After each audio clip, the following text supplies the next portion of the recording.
अस्सलाम वालेकुम, क्या हाल चाल है? कैसे हैं? मेरे साथ है आज मेरे दोस्त, मेरे स्टूडेंट भी है और इनसे बहुत सारी बातचीत होती भी रहती है। इनसे मुझे भी सीखने मिलता है और आज आपको भी सीखने मिलेगा। तो कौन है ये शख्स और क्या करते हैं तो मैं आपको बताऊंगा। मोहम्मद अरसलान एजाज है।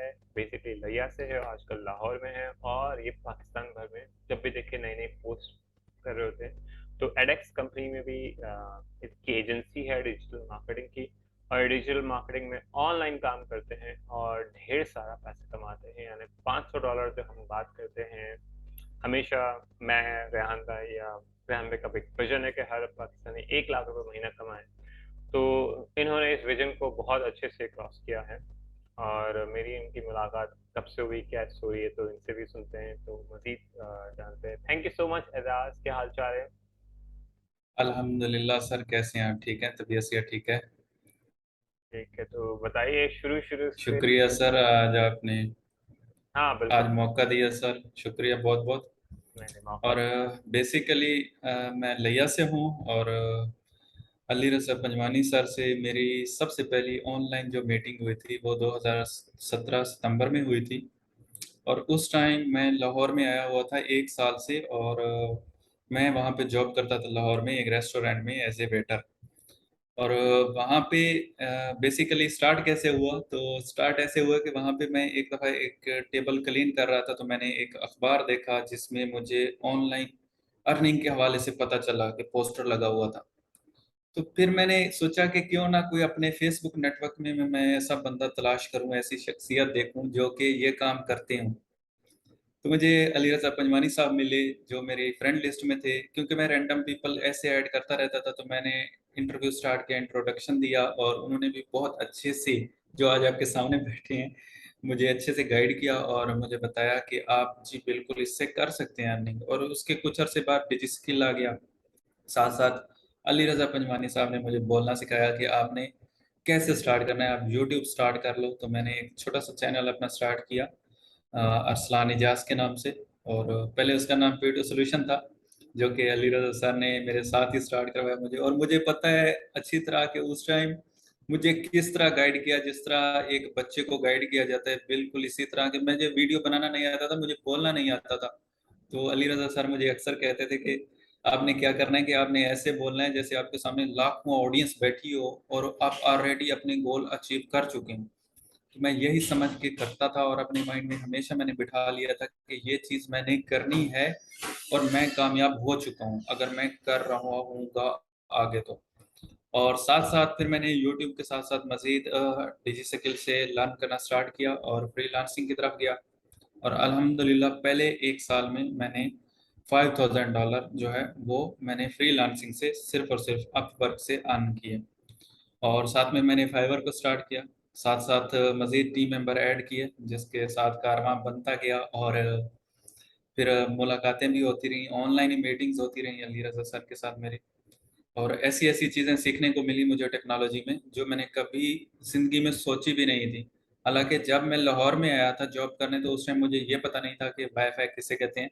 बल्कि एक बंदे ने मुझे कहा एक दफ़ा रेस्टोरेंट में आके कि यार वाईफाई का पासवर्ड क्या है, तो मुझे नहीं था पता कि वाईफाई कौन सी चीज़ है। मैंने कहा सर कौन सी ये बला है, कौन सी चीज़ है, मुझे ये तो बताएं। तो बहुत इंटरेस्टिंग सफ़र था मेरा। और मुझे इसमें इंटरेस्ट भी होना स्टार्ट हो गया। और जो मेरा लैपटॉप था जिससे मैंने स्टार्ट लिया तो वो तकरीबन उस दौर में मैंने एक 7500 का लैपटॉप लिया हुआ था छोटा सा, और उसमें मैंने सारा कुछ किया। और ये इस साल आके मैंने वो लैपटॉप चेंज किया है। मतलब बात करने का ये है कि जितना मेरा उसमें इंटरेस्ट था, जितना भी मेरा उसमें शौक था, लगन थी, तो उसमें कोई भी इंस्ट्रूमेंट ऐसा नहीं है जो मेरे आगे रुकावट बना हो। बल्कि जो भी है वो हम कर सकते हैं किसी भी तरीके से, अगर हमारा माइंड क्लियर है कि ये हमने करना है। और इसमें बहुत बहुत शुक्रिया सर आपका कि आपने मेरा बहुत साथ दिया इस अरसे में। और हर दफ़ा आपसे मुलाकात होती थी, जहाँ पे भी मुझे प्रॉब्लम होती थी मैंने आपसे पूछा है, आपसे गाइडेंस ली है, आपसे मोटिवेशन ली है। और ये भी है कि मैं ये नहीं कहता कि ऐसे बस मैंने स्टार्ट किया और कामयाबी मिलती ही गई। नाकामयाबी आई उसमें काफ़ी सारी, बैड रिव्यूज़ है, उसके अलावा स्किल में भी मुझे प्रॉब्लम्स हैं, कई टेक्निकल चीज़ें हैं जो समझ नहीं। फिर मैं डीमोटिवेट भी हो जाता था जब अक्सर आपसे 20-20 मिनट 30-30 मिनट बात करता था। लेकिन ये है कि मैंने जो चीज़ देखी है कि मेरे अंदर ये चीज़ गलत है या ये चीज़ इसकी कमी है, तो मैंने उसे भरपूर तरीके से दोबारा से अच्छे तरीके से करने की कोशिश की है और उस पे मज़ीद टाइम दिया है। मैंने कहा इस चीज़ को अब ये चैलेंज बन गया है कि मैंने करना है। जबरदस्त जबरदस्त। तो काफी इंटरेस्टिंग जर्नी रही है आपके साथ भी। मैं भी काफी सारी चीजें रिकॉल कर पाया कि मैं भी इसी रूम में बैठकर काफी बार जो है आपकी कॉल अटेंड कर रहा था, और काफी बार मतलब कि मुझे भी इतनी शौक होता है जिस वजह से कि कोई कमा क्यों नहीं रहा, क्यों नहीं कमा सकता है, पॉसिबिलिटी क्या है। और कोविड तो उस वक्त कॉन्सेप्ट नहीं था। हम 2017 में मिले थे, नवंबर में कॉल्स वगैरह आई थी, और फिर मुझे तो एक वो था लोगों को हेल्प करने का शौक पहले से भी, और बहुत सारी चीज़ों से भी। तो कम्युनिकेशन स्किल्स तो मेरी अच्छी थी, ट्रेनिंग्स ली हुई थी, बहुत सारी चीज़ें। तो मुझे जिस वजह से कि दूसरों को ट्रांसफर करूँ, तो प्रैक्टिस करने के लिए आप मिलते गए, चीज़ें सीखते गए। जो मैंने सीखी तो वो मैं आपको देता गया, क्योंकि मैं तो फुल टाइम जॉब पे बिजी था। तो ये भी एक अच्छा हो गया कि आपने उस चीज़ को इम्प्लीमेंट किया, वो चीज़ों को अपने लिहाज से। कि हम लोग इतना जॉब में तो अर्न कर ही रहे होते हैं साल में। जिस तरह आपने $5,000 जो है साल की कमा रही है, तो पाकिस्तानी उस वक्त भी जब डॉलर रेट 150, तकरीबन 150 130 था, कब कितने रेट था तब आपने जब उस टाइम $5,000 कमाए जिस साल? जब मैंने स्टार्ट किया था सर, उस टाइम तकरीबन मैंने स्टार्ट किया था 138 से, और हम्म। अभी जो रेट है वो ऑलमोस्ट है 217 और 18। हाँ। लेकिन मुझे याद है एक चीज़ आपकी वो नहीं भूलती, जब मैंने पहली अपनी वीडियो रिकॉर्ड की थी, आपने कहा आपने यूट्यूब की एक वीडियो बनाओ। पहले मैं बनाता था वॉइस ओवर, लेकिन उस दिन मैंने वीडियो बनाई बाई फेस। तो मैं ऐसे देख रहा था ऊपर और मैं वीडियो रिकॉर्ड कर रहा था, मतलब कैमरे में मेरी अटेंशन ही नहीं थी, मैं फ्रंट कैमरे से बना रहा था। तो आपने कहा कि इसमें आप अटेंशन पैदा करो कि बंदा लाइव आपके सामने बैठा है, आप किस तरह बात करोगे। तो फिर मुझे वहां पे आइडिया हुआ कि इसको करना किस तरह है मैंने, कि कैसे स्टार्ट करना है और कैसे मैंने एंड करना है किसी भी टॉपिक को। मतलब मैं उस टाइम ऐसे बोलता था, मुझे अच्छी तरह याद है, और वीडियो मेरे पास आज भी पड़ी है। यूट्यूब पे तो नहीं पड़ी, खैर मैंने डिलीट कर दी थी, लेकिन मेरे पास पर्सनली आज भी पड़ी है कि मैं ऐसे ऊपर देख रहा था, मतलब जैसे बिल्कुल लग रहा हो कि यार ये बंदा पता नहीं ब्लाइंड है क्या है। और मेरे साथ बहुत ऐसे वाकये हुए, लेकिन एक चीज मुझे बहुत अच्छी लगी जो मुझे आपकी तरफ से मिली एज ए गिफ्ट, वो ये कि आपने कहा कि जब भी कोई काम करना है तो आप जब स्टार्टिंग लेंगे तो वो आपके साथ अच्छा नहीं होगा, मतलब उसमें आपको नाकामी होगी। लेकिन अगर वो नाकामी होगी तो उसमें आपको मजीद कोई ना कोई ऐसे सीक्रेट मिलेंगे जो आप इम्प्लीमेंट करने के बाद मजीद अच्छे से कर पाओगे। ये बात मुझे आज भी याद है, और मैं आगे भी रेकमेंड करता हूँ, बताता हूँ। जितने भी मेरे शागिर्द हैं, अभी अल्हम्दुलिल्लाह मेरे साथ 4-5 टीममेट काम कर रहे हैं इस एडेक्स सॉल्यूशंस में, जो मैंने अपनी मार्केटिंग एजेंसी बनाई है। और ये चीज़ मैं अक्सर कहता हूँ, यही आप वाला गिफ्ट जो आपने मुझे दिया था, आपने जो बात कही थी कि जो भी काम करना है उसमें ये नहीं सोचना कि नाकामी होगी, बल्कि उसको एक दफा करो। आपको पता होना चाहिए कि आप नाकाम होंगे, लेकिन आपको ये भी पता होना चाहिए कि आप नाकाम तो होंगे, लेकिन जो एक्सपीरियंस आपको मिलेगा ना, वो बहुत ज्यादा हेल्पफुल होगा और नेक्स्ट टाइम आप कामयाब होंगे। लेकिन कई लोग क्या है, हमारे कई शागिर्द ऐसे नए होते हैं जो करना ही नहीं चाहते। वो ये सोचते हैं मैं नाकाम तो होऊंगा, लेकिन वो उस पर ट्राई ही नहीं करते। अगर वो ट्राई करेंगे, नाकाम होंगे, तो उनको अच्छे अच्छे क्लू मिलेंगे वहां से, और अच्छे अच्छे सीक्रेट मिलेंगे जिनको वो इम्प्लीमेंट करेंगे दोबारा। तो वो ऐसे कामयाब होंगे कि उनको कोई हरा नहीं पाएगा। और ये चीजें आपने मुझे सिखाई हैं सारा कुछ। तो अब तो मैं अक्सर कहता हूँ कि जिस चीज में मुझे डिफिकल्टी आती है, तो मैं सोचता हूँ कि ये मेरे लिए अब चैलेंज है, ये मेरे लिए अब अना का मसला है, इसको मैंने करना ही करना है। तो उस पे मैं मजीद टाइम देता हूँ, मजीद टाइम देता हूँ, ताकि एक तो जो मुश्किल चीज है उसको जब हम सीखते हैं तो उसमें कंपटीशन नहीं होता पाकिस्तान में रहते हुए। और दूसरी बात, जब हम उससे सीख लेते हैं तो जिसको उसकी जरूरत होती है वो खुद आके हमें तलाश करता है, बल्कि हमें किसी के पास नहीं जाना पड़ता कि भाई मेरी सर्विस ले लो, मेरी सर्विस ले लो। हम अपने आप को इतना अच्छा बना लेते हैं, इतना अच्छा अपने आप को शेप देते हैं, पॉलिश करते हैं, कि लोग खुद हमें ढूंढ निकालते हैं कि यार आप इस चीज के माहिर हो, तो आप ये हमारा काम कर दो। Excellent excellent. हाँ, काफी मुझे भी फक्र होता है कि मैंने सही बंदे को टाइम दिया और चीजें दी। अब मुझे भी काफी बार होता है ना, काफी बार होता है बहुत सारे लोग कॉल्स कर रहे होते, कॉल कर रहे होते, लेकिन हर किसी को फिर मैं 15-15-20 मिनट पकड़-पकड़ के बैठ जाता हूँ, मैं जानबूझ के पैसा ही करता हूँ। क्योंकि मुझे पता है कि वो अपनी ज़िंदगी में आगे जो उसकी 15 मिनट मैं दे रहा हूँ उसको, तो वो कहीं न कहीं उसको इस्तेमाल कर पाएगा एक्चुअली। तो इत्तेफ़ाक से फिर उसकी काफ़ी स्टूडेंट्स की जो ज़िंदगियाँ हैं, वो मैं जो पकड़-पकड़ के उनको, हालाँकि 2 मिनट की कॉल करनी होती है, उनको सिर्फ़ पूछना होता है कि भई ये चीज़ कैसे करनी है? तो मैं उनको और पूछता हूँ, क्या करते हो? कैसे करते हो? कैसे नहीं करते हो? पैशन क्या है? क्या चीज़ें हैं? कहाँ डिफ़िकल्टी है? क्या पढ़ा हुआ है? क्या नहीं पढ़ा हुआ है? तो वो सारी चीज़ें फिर लेके फिर स्टाफ आपको फिर इसी तरह लेके चला। तो अभी भी आपका जो है मज़ीद अप स्केल होना चाहिए गोल्स वग़ैरह, तो उसके लिहाज़ से पिछले अपवर्क में, फाइवर में, चीज़ों में एजेंसी भी बना ली, दिस इज़ समथिंग अमेज़िंग। तो मैं भी आपके लिए ख्वाब देख रहा था कि आप जो है यूट्यूब चैनल बनाओ, तो आपने 1 नहीं 2 बना लिए, फिर उसके बाद कुछ सोशल मीडिया का काम करो मज़ीद। तो आपने अपवर्क पे इतना अच्छा परफ़ॉर्म किया, पूरे जो है आपने मुझे स्क्रीनशॉट जब शेयर किया था, $4000 का, तो मुझे तो यकीन ही नहीं आया था कि आपने इतना अच्छा परफॉर्म कर लिया। कहाँ फिर जो कोविड के टाइम से पहले या उसके बाद जो एक वेटर जो है की नौकरी मतलब कि उस तरह उसको ट्रांसफॉर्म करना है समथिंग अमेजिंग। तो अल्हम्दुलिल्लाह जो सारी विज़डम है कहीं न कहीं रेहान भाई से मिलती है, और चीज़ें जो है बहुत सारे मेंटोर्स मेरे भी हैं। तो उन्होंने मुझे यही सिखाया कि आगे बाँटो चीज़ों को, नॉलेज को, क्योंकि जितना हम शेयरिंग करेंगे उसमें वो कंट्रीब्यूशन है, ठीक है? तो अभी भी आपका जो पोर्टफोलियो है काफ़ी अच्छा बन चुका है और वो चीज़ आपकी अर्निंग बढ़ रही है। तो अभी कितनी इनकम हो जाती है एवरेज आपकी मंथली, और कितना हाईएस्ट कमा चुके हो आप फिर एवरेज मंथली कितना? सर अभी जो बात करें तो मंथली तकरीबन एवरेज जो चल रही है वो 300 से लेके $500 है, और इससे एक्सीड ज़्यादा नहीं किया। लेकिन एक दिन मेरा ऐसा भी था कि सिर्फ एक दिन में मैंने ऑलमोस्ट जो है वो मैंने तकरीबन पाकिस्तानी रुपए में बात करें तो 96,000 रुपीज़ मैंने एक दिन में अर्न किए थे। और मुझे वो यकीन ही नहीं हुआ कि मैंने अर्न किए थे। मतलब तकरीबन उस टाइम पे ये 600 और $20 थे, कुछ अर्सा पहले की बात है। तो जब मैंने वो अर्न किए तो डिजिट्स में तो वो मेरे सामने आ रहे थे, लेकिन मुझे अपने आप पे यकीन नहीं हो रहा था कि यार ये कहाँ से कैसे मैंने किया इतना अच्छा, और वाकई मैंने किया है या नहीं किया। तो अल्हम्दुलिल्लाह बहुत खुशी हुई उस दिन के एक दिन में मैंने मतलब अर्न किए, और मुझे काफ़ी अच्छा प्रोजेक्ट मिला और उसको मैंने काफ़ी अच्छे से हैंडल किया और कंप्लीट भी किया। और मैंने तकरीबन 12 घंटे अपने दिए सेपरेट उसी प्रोजेक्ट को। तो मेरा यूएस का क्लाइंट था, तो तकरीबन हाफ अमाउंट बनती थी, लेकिन उसने हाफ मुझे इसी खुशी में सेंड की एक्स्ट्रा कि आपने काम बहुत अच्छे से किया है, और मुझे बहुत अच्छा रिव्यू भी दिया उसने, और अभी मेरे साथ परमानेंट चल रहा है। और एक बात और है कि जब हम अपवर्क पे काम कर रहे होते हैं, फाइवर पे काम कर रहे होते हैं, तो हम वहाँ पे कभी भी कॉन्टैक्ट डिटेल शेयर नहीं कर सकते। लेकिन जब हमारा कॉन्ट्रैक्ट स्टार्ट होता है तो क्लाइंट को अलाउ होता है कि वो कॉन्टैक्ट डिटेल शेयर करे। और मुझे एवरेज जितने भी मेरे क्लाइंट हैं वो अक्सर ख्वाहिश रखते हैं कि मैं उनका जब प्रोजेक्ट कंप्लीट करता हूं तो वो अक्सरियत ख्वाहिश रखते हैं कि मैं उनके साथ दोबारा काम करूं, और वो मेरे साथ डायरेक्ट बात करें, व्हाट्सएप पे करें या ईमेल के थ्रू करें।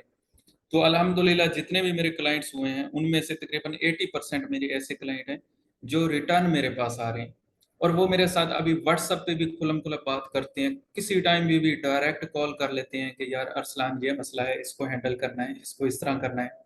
और उनसे मैं बहुत कुछ सीखा हूँ सर, मुझे सीखने को मिला है नई नई टेक्नोलॉजी के हवाले से, बहुत सी ऐसी चीज़ें ई कॉमर्स के हवाले से, शॉपिफाई के हवाले से, और काफ़ी ऐसी चीज़ें ड्रॉप शिपिंग के हवाले से, प्रोडक्ट सोर्सिंग के हवाले से, मार्केटिंग कैसे करनी है, और उसके अलावा केस स्टडी के हवाले से मुझे बहुत अच्छी चीज़ें सीखने को मिली। क्योंकि जो भी फॉरेन कंट्रीज हैं वहाँ पे तकरीबन जितने भी गोरे काम करते हैं वो तकरीबन एक चीज़ को पकड़ के उसकी प्रॉपर रिसर्च कर रहे होते हैं। हम क्या करते हैं, एक चीज पकड़ी, उसको एक महीना किया तो फिर कहते हैं यार इसमें तो कोई पोटेंशियल नजर नहीं आ रहा, तो दूसरा कर लेते हैं। लेकिन वो ये चीज देखते हैं कि क्यों नहीं हो रहा, ये इसकी मेन क्या वजह है, और उनकी इंटेंट सिर्फ एक होती है, कामयाबी, और वो उसी पे फोकस करते हैं। और अल्हम्दुलिल्लाह अभी भी मेरे पर्सनल भी प्रोजेक्ट हैं जो मैंने अपनी अर्निंग में ऐड नहीं किया। मेरे अल्हम्दुलिल्लाह 2-3 शॉपिफाई के स्टोर भी हैं जो यूएस में रन हो रहे हैं, और उनसे भी अल्हम्दुलिल्लाह अच्छे खासे अर्न कर लेता हूँ, लेकिन वो मैं री इन्वेस्ट कर रहा हूँ। और जो फ्रीलांसिंग है तो उससे ऑलमोस्ट मिनिमम 300 एंड मैक्सिमम समझ लें अभी के $500 इसलिए मेरे मंथली जो है अर्निंग है। और मैंने जो स्टार्ट किया था वो मुझे याद है, अल्हम्दुलिल्लाह यूट्यूब के बाद जब मैंने अपवर्क पे बिडिंग की तो $10 का मेरा पहला ऑर्डर था। और उस पे मेरा कैनवा का भी यूज़ था काफ़ी ज़्यादा। और काफ़ी ज़्यादा वहाँ पे मैंने अपनी स्किल को फोकस करते हुए काफ़ी ज़्यादा क्रिएटिविटी दिखाई। मतलब बात यह है कि अब जो माइंड है इसको इस्तेमाल करने से ही है कि अक्सर अभी मेरे पास भी कई ऐसे लोग आते हैं, आपके पास भी आते होंगे, कि वो अक्सर पूछते हैं कि यार इस काम को मैंने कैसे करना है सर, गिग कैसे बनानी है सर, गिग को ऑप्टिमाइज कैसे करना है। तो यही सवाल अगर वो गूगल में लिखें, या गूगल में एक माइक का ऑप्शन है आइकन, उस पर क्लिक करके वो पूछें हाँ फाइवर की गिग कैसे बनानी है, तो उनके सामने हजारों वीडियोस आ जाएंगी। और अगर वो वीडियोस देख लें तो वो इतना ज्यादा ऑप्टिमाइज कर सकते हैं कि वो किसी के मशवरे की उनकी जरूरत ही नहीं, फ्री में इल्म पड़ा है। अब उसके बाद वो कैनवा कैसे यूज करना है, वो सिर्फ माइक आगे करें और मुंह के सामने मोबाइल करके माइक के आइकन को दबाएं और वहां पे बोल दें कि हम कैसे कैनवा को यूज करें। अब कैनवा कैसे मैंने सर्च किया था, मैं एक दफा थंबनेल बना रहा था। पहले मैं थंबनेल बनाता था, एक सनापा नाम की वेबसाइट है उस पे, तो वहाँ पे थंबनेल क्रिएट करता था, बहुत अच्छे नहीं आते थे और उसमें मुझे सही समझ नहीं आती थी। तो मैंने एक दो दफ़ा कोशिश की कि कोई टूल ढूंढूं, तो मैंने गूगल पे जाके लिखा most famous graphic designing tool online for use online, तो मेरे सामने इतने ज़्यादा टूल आ गए जिसमें एडोबी का एक स्पार्क है ऑनलाइन, उस टाइम वो काम करता था, अभी काम करता है कि पता नहीं, नहीं करता। उसके अलावा पोस्टर माई वॉल है, बिल्कुल कैनवा की तरह है। उसके अलावा कैनवा मेरे सामने आया तो मैंने कैनवा पे जाके अकाउंट बनाया, वो अकाउंट आज भी मैं यूज़ कर रहा हूँ वही। और कैनवा पे भी मैंने देखा कि बहुत हर चीज़ ईजी है, तो उसको करना स्टार्ट कर दिया। तो उस टाइम लोग पूछते थे यार आपने ये कैसे बनाया। हालांकि यही सवाल वो गूगल से पूछ सकते हैं कि अच्छा ग्राफिक डिजाइनर डिजाइनर हम कैसे बन सकते हैं, या अच्छा ग्राफिक का एक पोस्टर हम कौन से टूल से ऑनलाइन बना सकते हैं without any installation in my PC और लैपटॉप। तो काफ़ी अच्छी चीज़ें मिली आपसे। और काफ़ी अच्छा जो है आपने मोटिवेट किया। और मज़े की बात ये कि आपने बहुत अच्छा जो है मुझे पहले लर्न किया कि मैं क्या चाहता हूँ, और फिर मुझे उसी इंटरेस्ट में लेके गए अपने धकेला के, यार ये इंटरेस्ट आपके लिए अच्छा है, ये भी आपके लिए गुड है, इस पे जाओ। तो मैं तो हमेशा आपका शुक्रगुजार रहूंगा सर। तो अल्हम्दुलिल्लाह अच्छी बात है, बिल्कुल ज़बरदस्त। तो काफ़ी सारी चीज़ें भी है, तो कैनवा फाइवर का भी ट्रेंड वापस से है अभी भी। काफ़ी लोग जो बेसिक बेसिक है, एक हमने कोर्स भी बनाया है फ्रीलांसिंग ऑफ एबीसी, कि जिसमें लोग शुरू से शुरू करें फ्रीलांसिंग, जिसको कुछ भी नहीं आता कंप्यूटर्स वगैरह, तब भी वो उनको डर है, खौफ है। अगेन वही मैं बात करता हूँ कि फेलियर का खौफ है, उसमें जो इल्म की कमी है, उसकी नॉलेज गैप की बात करता हूँ। तो वो जो खौफ है, आप क्या समझते हो? जिस तरह मैंने आपको डिफरेंट डिफरेंट एक्सरसाइजेस कराई थी, आपको याद होगा, आपको आंखें बंद करने का कहता था मैं, फिर कहता था कि उस इमेजिनेशन करो और इसको सोचो कि आप ऐसा हो रहे हो और जो इस फॉर्म में आप बनना चाहते हो, तो वो आप चीजें करो। तो वो जो इंसान है ना, इंसान एक्चुअली वो डरता है और तो ऐसे इमेजेस देखता है कि वो हार हार गया है, वो ऐसे ही इमेजेस देख रहा होता है। तो मैं तो आपको अच्छे इमेजेस दिखा था कि आप जीत चुके हो, हासिल कर चुके हो, सारी चीजें कर चुके हो, तो वो आपको फ्यूचर दिखा दिया, तो आपकी एक एनर्जी बिल्कुल रेज हो गई, मजा आ गया आपको। तो वो चीजें, वो लेवल, और ये एक जो खुद ही लोग अपने माइंड से बोलते ना कि नहीं फ्रीलांसिंग में कुछ पैसा वैसा नहीं है, गड़बड़ है, और ये फिर पैसा वैसा मिलेगा नहीं, ऑनलाइन पैसा होता नहीं। और यहाँ आपसे बात करो या किसी और से फ्रीलांसर से बात करो, तो वो तो भाई जो है इतने सारे पैसे कमा चुके हैं कि उनको खुद को यकीन भी नहीं आता है। तो ये एक प्रोसेस किया ना आप लोग ने, तो इसमें क्या समझते हो कि वो जो नए लोग हैं जो बिल्कुल टेक्नोलॉजी से लिंक नहीं हुए अभी तक भी, और वो आना चाह रहे हैं, बार बार मैसेजेस करते हैं, कॉल्स करते हैं, या फिर रसाई चाहते हैं, डिफरेंट शहरों से भी हमारे पास आना चाहते हैं, कहीं से भी ऑनलाइन, तो वो उनकी जस्तजू पैसा कमाना और ज़रूरत भी बहुत ज़्यादा है दूसरा, तो इनके खौफ को, वो चीज़ों को आप किस तरह डिफाइन करोगे कि उनकी जर्नी भी किस तरह हो सके शुरू फिर? बहुत अच्छा सवाल है सर। बेसिकली जो नए स्टूडेंट्स हैं या जो इस फील्ड में आना चाहते हैं, कि वो चाहते हैं कि हमने कैनवा को यूज़ करना है, फाइवर को यूज़ करना है, हमने ऑनलाइन पैसे कमाने हैं, उसके अलावा हमने कोई ऑनलाइन स्किल सीख के पैसे कमाने हैं, तो उनको कम से कम 6 महीने अपनी इंटेंट पैसे से हटानी होगी, और उस इंटेंट को वो चेंज कर दें कि उनकी इंटेंट होनी चाहिए एजुकेशन और नॉलेज और एक्सपीरियंस, बस ये चीजें। मतलब वो 6 महीने ये समझे कि उनकी इंटेंट सिर्फ और सिर्फ नॉलेज के लिए है, वो जो कर रहे हैं नॉलेज के लिए कर रहे हैं, एक्सपीरियंस हासिल करने के लिए कर रहे हैं, सीखने के लिए कर रहे हैं। उसके बाद जब वो इस प्रोसेस को कंप्लीट कर लेंगे, तो उसके बाद खुद ब खुद वो इस लायक होंगे कि वो आराम से अर्निंग करें।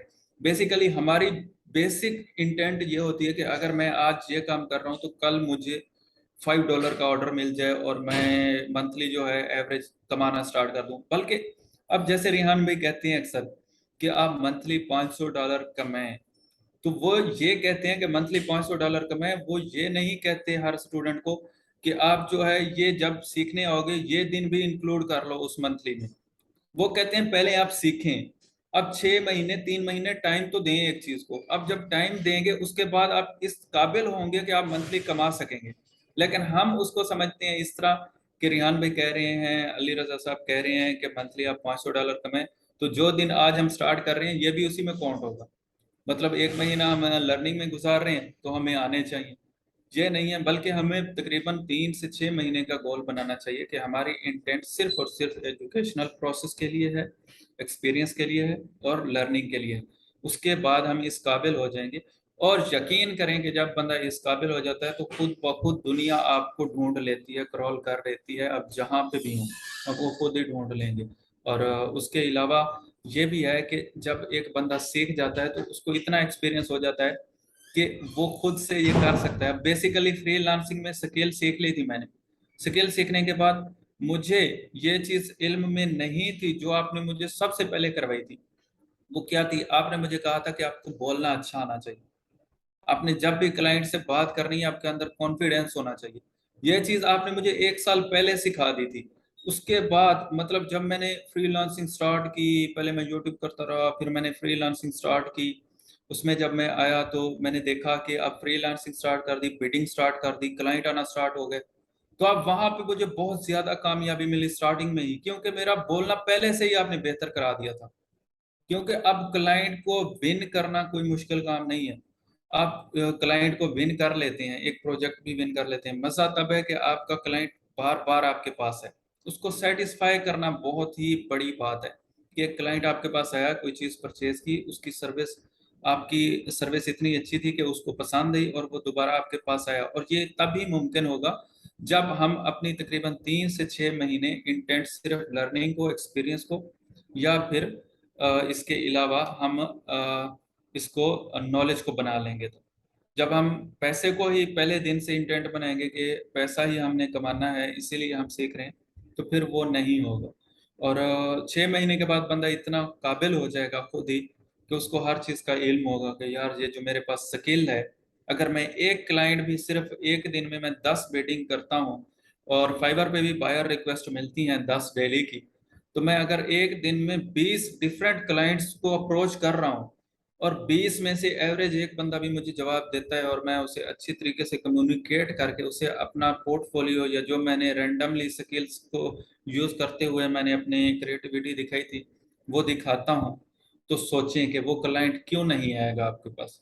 और अगले 1 महीने में आप अगर डेली के 20 नए क्लाइंट्स को दुनिया भर से अप्रोच कर रहे हो फ्री में, तब सोचें कि आप 1 महीने में तकरीबन 600 बंदे को अप्रोच कर रहे हो।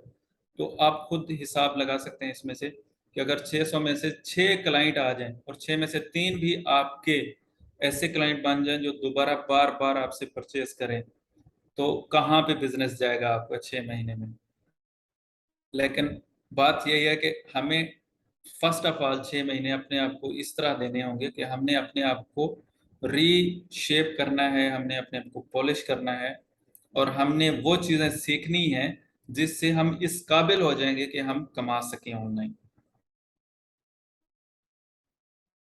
जबरदस्त जबरदस्त। तो ये काफी सारी चीजें जर्नी रही है।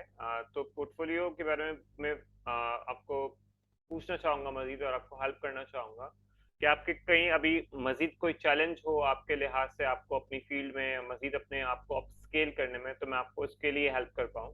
तो मेन पर्पस मेरा ये भी था कॉल करने का आपको और मीटिंग करने का भी, कि आपको अगर जहाँ $500 तक तो चलो पहुंच गए, $600 भी हो गए या फिर इनकम भी एक ज़्यादा हो गई, लेकिन मज़ीद तो और बढ़नी चाहिए ना, मतलब इट्स समथिंग कि आपकी नीड है और आपके साथ अब टीम भी है, तो टीम भी ग्रो करे, आप भी ग्रो करे, तो मज़ीद क्या चैलेंजेस है आपको, ताकि मैं उसमें और डिस्कवर कर सकूँ और पूरी फिर टीम को भी फिर हम साथ कभी मीटिंग करें और फिर उसको हेल्प कर पाऊँ मैं फिर।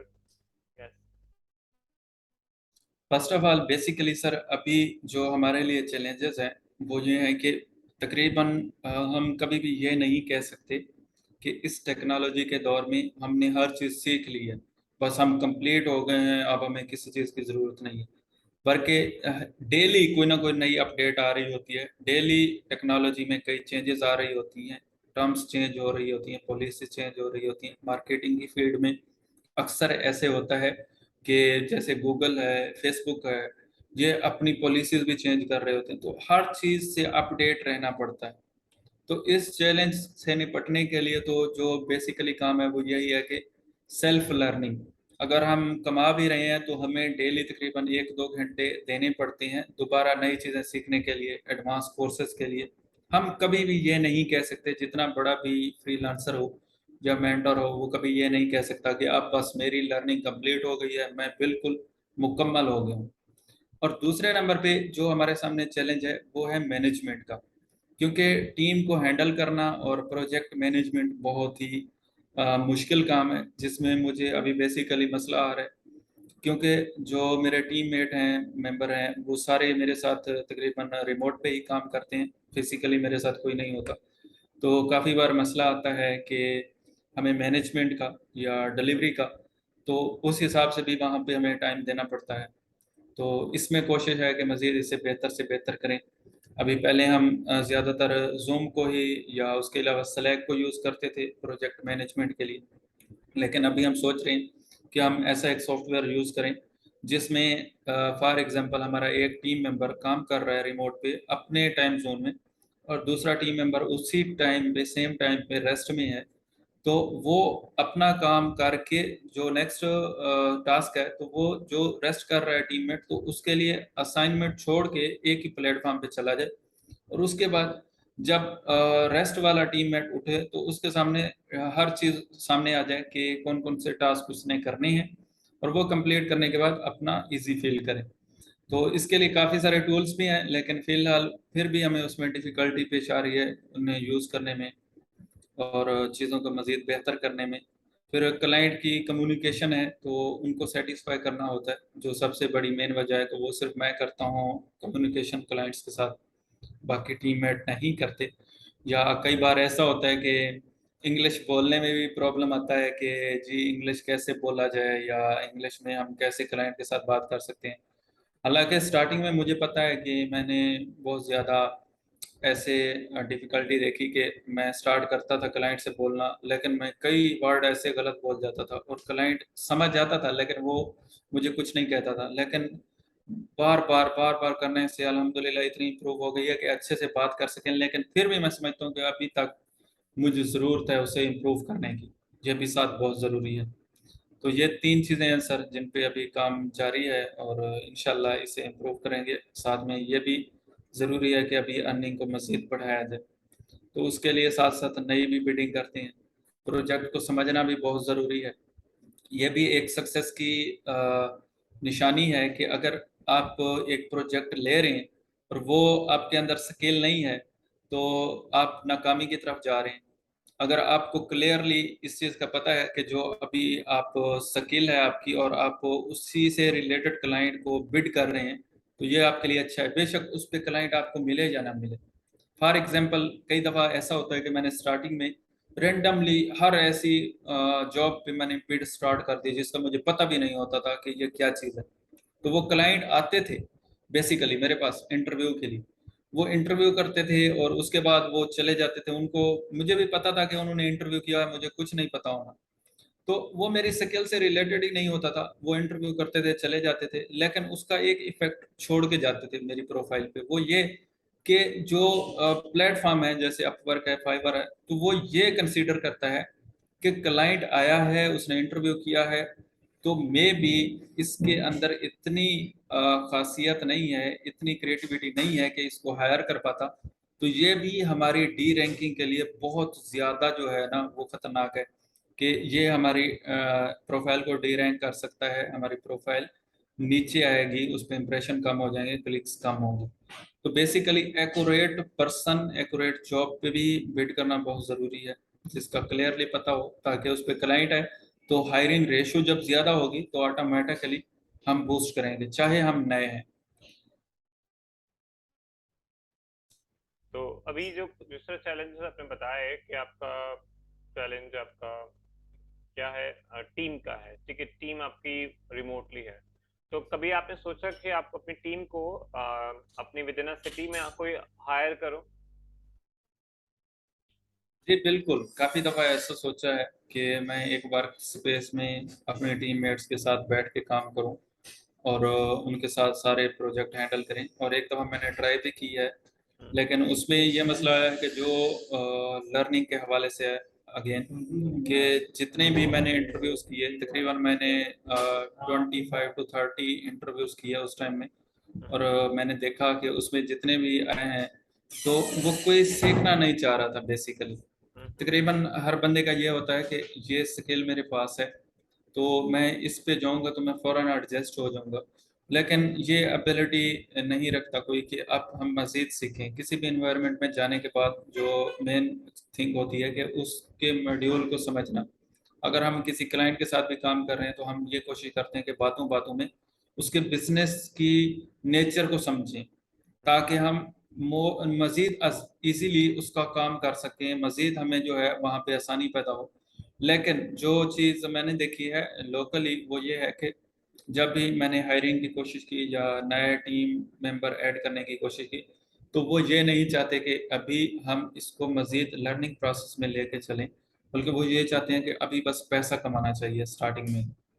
लेकिन इसमें टाइम की इन्वेस्टमेंट बहुत ज़्यादा है, जो कि इतनी ज़्यादा भी नहीं है कि 2-2 साल 3-3 साल, बल्कि सिर्फ 3 से 6 महीने, और उसमें एक बंदा परफेक्ट हो जाता है अपनी स्किल में और वो इम्प्रूव करने की भी कोशिश करता है। हालांकि जब हम किसी को, अब हमारे तकरीबन कल्चर में ये हो रहा है कि जैसा कि हम किसी को कहते हैं कि आपको फ्री में हम ये चीज़ सिखा रहे हैं, तो वो उसके लिए इतनी ज़्यादा वैल्यू नहीं रखता। अगर आप किसी को कहते हैं कि मैं आपको एक 20,000 की जॉब दे रहा हूँ, तो वो कहेगा यार बड़ा एहसान कर दिया आपने मुझ पे। तो बात यह है कि लोग इस चीज़ को सीखना नहीं चाहते। जो अभी मैं अवेयरनेस फैलाता हूँ डेली, या मैं यूट्यूब वीडियोस भी बनाता हूँ, मैं यही कोशिश करता हूँ कि लोगों को ये समझो कि जब आप जॉब कर रहे होते हैं, अगर आप फॉर एग्जांपल 20,000 की जॉब करते हैं, तो जो आपका ओनर है तो वो आपसे ऑलमोस्ट 30,000 का काम लेगा, तो वो आपको 20,000 पे करेगा। लेकिन जब आप अपना बिजनेस कर रहे होते हैं, अपनी फ्रीलांसिंग कर रहे हैं, या उसके अलावा आप कोई भी ऑनलाइन बिजनेस कर रहे हैं, तो उसमें ये है कि उसमें आपके पास कोई लिमिटेशन नहीं है। आप जितना काम करोगे तो वो डायरेक्ट आपके पास ही आएगा उसका रेवेन्यू। और उसमें आप अवेलेबिलिटी अगर आपकी ज़्यादा है तो आप ज़्यादा कमा सकते हो, अगर कम है तो आप कम कमा सकते हो। आपके पास टाइम लिमिट का कोई इशू नहीं है, आप क्लाइंट के साथ नेगोशिएट कर सकते हो कि आज मैंने काम नहीं करना, या आज मैं अभी बिजी हूँ, मीटिंग बाद में कर लेते हैं।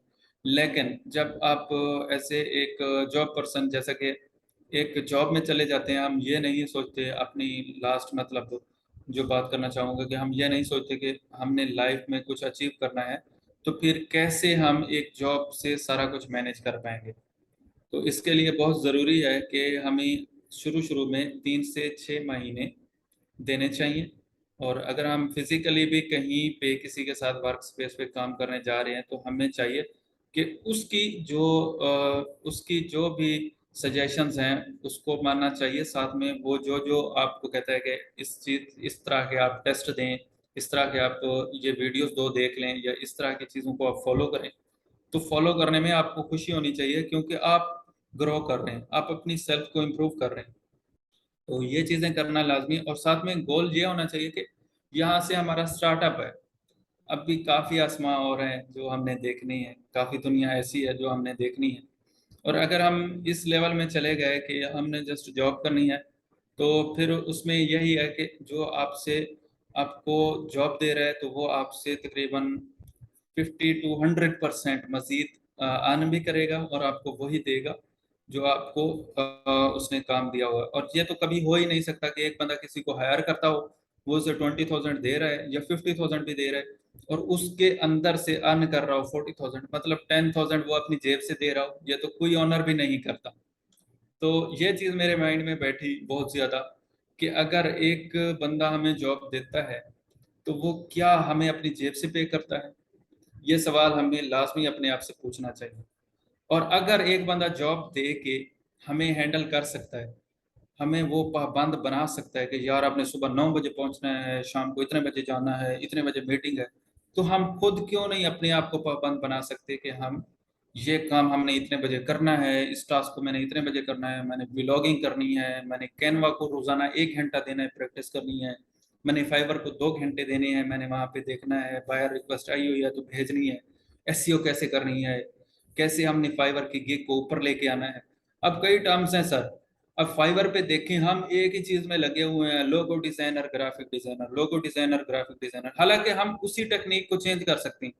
रात में देख रहा था, मैंने मोस्ट प्रो का टूल लिया हुआ है तो उसमें मैं देख रहा था कि मैंने वहां पे सोचा कि क्यों ना कोई ऐसी स्किल हो जो ग्राफिक डिजाइनिंग में भी हो लेकिन उसका कंपटीशन ना हो।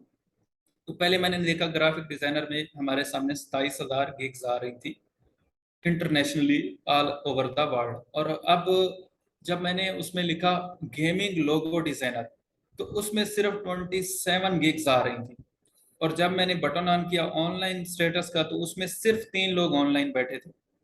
तो आप ये मैंने सोचा कि अगर हम एक गिग क्रिएट करते हैं गेमिंग लोगो डिजाइनर, तो बात तो वही है ग्राफिक डिजाइनर वाली, लेकिन वहां से इजी है कि हम कंपटीशन से भी बाहर आ गए, हमने मैक्रो नीच को फॉलो किया और साथ में जो क्लाइंट है वो हम तक इजीली अप्रोच भी कर सकता है, हम रैंक भी कर सकते हैं। और जब वो गेमिंग लोगो बनवाएगा तो वो हमसे पूछ सकता है अगर उसे कोई और स्किल चाहिए, उसे बैनर बनाना है या कुछ भी बनवाना है, या हम जब प्रोजेक्ट एंड कर रहे होते हैं तो हम उसे बता सकते हैं कि मैं फुली ग्राफिक डिजाइनर हूँ, सिर्फ मैं गेमिंग लोगो नहीं बनाता।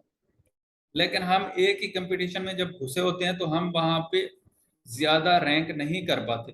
तो हमें थोड़ा मैक्रो निशेस की तरफ आना चाहिए, पहले हमें थोड़ा सा इस तरफ आना चाहिए कि हमें रिसर्च करनी चाहिए कि हम ऊपर कैसे आ सकते हैं। जब हम ऊपर एक दफा आ जाएंगे तो इजी है हमारे लिए कि हम ग्रो कर सकें। जबरदस्त जबरदस्त, काफ़ी अच्छी विजडम है, टेक्निकली नॉलेज और सारी चीज़ तो अच्छी हो गई है। मजीद जो इसकी मैनेजमेंट साइड है, आपको कभी ऐसा लगा कि आपको अपने स्टाफ ट्रेन करके खुद ही अपनी मजीद हायरिंग को बढ़ाना चाहिए, या फिर मजीद उनको एज अ ट्रेन, मतलब आप एज अ पैसे दे के एक इंटर्नशिप बैच करवाओ कि भाई आप एज अ ट्रेनिंग, कि जिस तरह हम नॉर्मली करवा रहे हैं कि 1 लाख रुपए आपको मिलेंगे तो आप 10-10 हज़ार रुपये, 20-20 हज़ार रुपये महीना या 5-5 हज़ार रुपये महीना आप उनसे लो, और उनको बोलो ट्रेनिंग भी ले, फिर उसके बाद जॉब भी दे। तो ऑन जॉब ट्रेनिंग यानी वो अपने प्रोजेक्ट्स भी कर रहे हो लाइव, यानी 4 घंटा उन्होंने अगर सीखना है आपसे तो 4 घंटा वो लाइव प्रोजेक्ट पे काम भी करे, क्योंकि आपके पास तो यही है ना। क्योंकि एक जो रिवर्स इंजरिंग है ना इंसान की, वो क्या है पता है, कि उसको इंसान को समझ नहीं आता करना क्या है, लेकिन उसको अल्टीमेटली उसका गोल यही होता है कि उसको पैसे ही कमाने हैं। तो रिवर्स इंजरिंग में यही है कि आप उसको वो करवाओ जो आप करना चाहते हो उसको, तो उसको अल्टीमेटली पैसा चाहिए। आपने कहा भाई पैसे कमाओगे, आप इन्वेस्ट करोगे उस चीज में, उस स्किल्स के सीखने के लिए, क्योंकि वो पहले तो पैसे लेने के लिए इतना वो शौक नहीं है उसको, या फिर वो अपने टाइम को इतना इन्वेस्ट नहीं करना चाह रहा। लेकिन जब उसकी वैल्यू लग जाती ना उस पैसों की, उस चीज की, तो वो ऑटोमेटिकली उसको अट्रैक्ट करती है कि भाई हाँ भाई इस फील्ड में ज्यादा पैसा है तो मैं जाऊं कोई और क्यों चले जाए। हम जब ऑफर लगाते हैं, जिस आप मार्केटिंग भी करते हो, डिजिटल मार्केटिंग, तो उसमें ये होता है कि हम लिमिटेड ऑफर लगाते हैं, या फिर हम अर्जेंसी क्रिएट करते हैं, या फिर हम उसको और ज्यादा ऐड वैल्यू, यानी हम उसको सिर्फ ये नहीं बोले कि हम उसको सिर्फ जॉब देंगे, उसको कैरियर का परस्यू देंगे, उसको कैरियर काउंसलिंग भी देंगे, उसको मजीद फ्रीलांसिंग भी सिखाएंगे। तो उसको जितना गुड़ डालते रहे एज अ सेम, तो मीन्स आपका जो आपका ट्रेनी है या जो आपको फ्यूचर में जो आपका एसेट बनने वाला है, तो उनके लिए भी वो अप्रोच कभी आपने सोची कि आप उसको बनाओ ऐसा, कि या फिर आप उसको मजीद ऐसा करना चाहिए? आपको क्या ख्याल है आपका ऐसा? बिल्कुल सर, इसके ऊपर मैंने ट्राई किया है एक दफ़ा, और बस एक ही दफ़ा किया है, लेकिन जो मेरा इसमें मेन जो मेरे आगे रुकावट आती है तो वो यही है कि मेरा अभी जो वर्क चल रहा है इस हवाले से। और मैंने 1-2 दफ़ा कई ऐसे मेरे स्टूडेंट्स हैं जिन्होंने कहा कि आप